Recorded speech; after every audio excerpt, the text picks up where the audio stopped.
Hemodynamics, the dynamics of blood flow.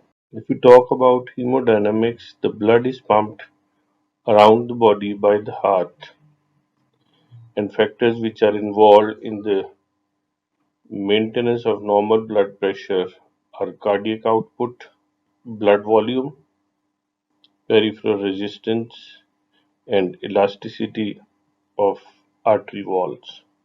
And then is the venous return.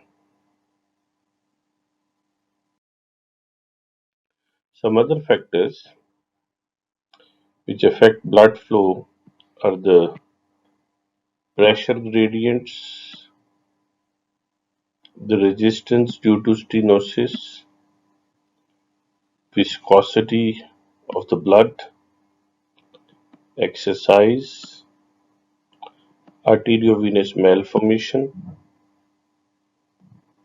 age, which is usually related to elasticity of the vessels and some diseases, the cardiac output, vascular resistance of blood flow bed, which is the outflow bed of the vessels. Then is the atherosclerotic disease, inflammatory response, and response to temperature.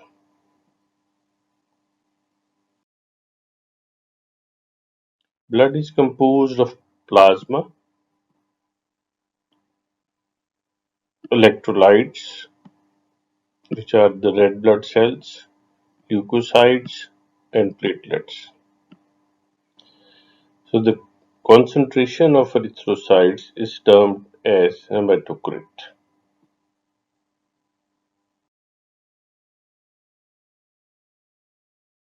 The diameter of RBC is 7 microns and is much smaller than the wavelength of even high frequency ultrasound, and RBC is mostly responsible for the reflection of ultrasound.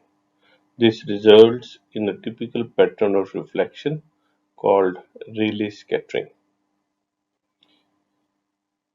Scattered energy radiates in all directions, and much smaller percentage of sound wave is returned from blood than from imaging interfaces. So Doppler frequency lower than imaging frequency is required to return the same amount of information from the equivalent pathway. Very important point.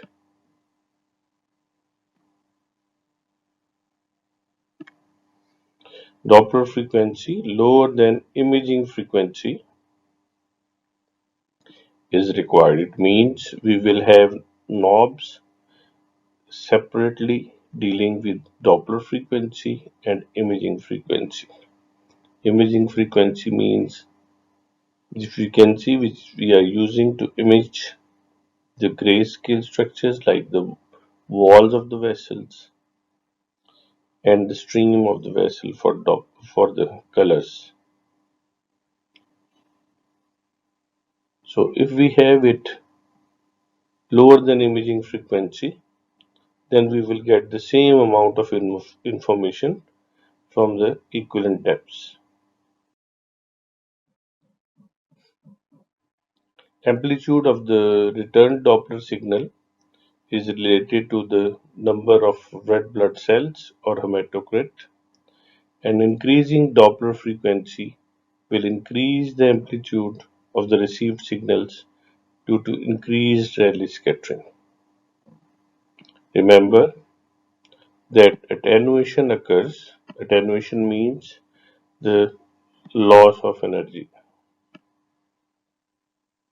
Loss of energy has got four reasons. The first is reflection, then second is refraction, third is absorption, and fourth is scattering. So attenuation occurs when depth with depth so a trade off between Doppler frequency and required depth penetration is needed.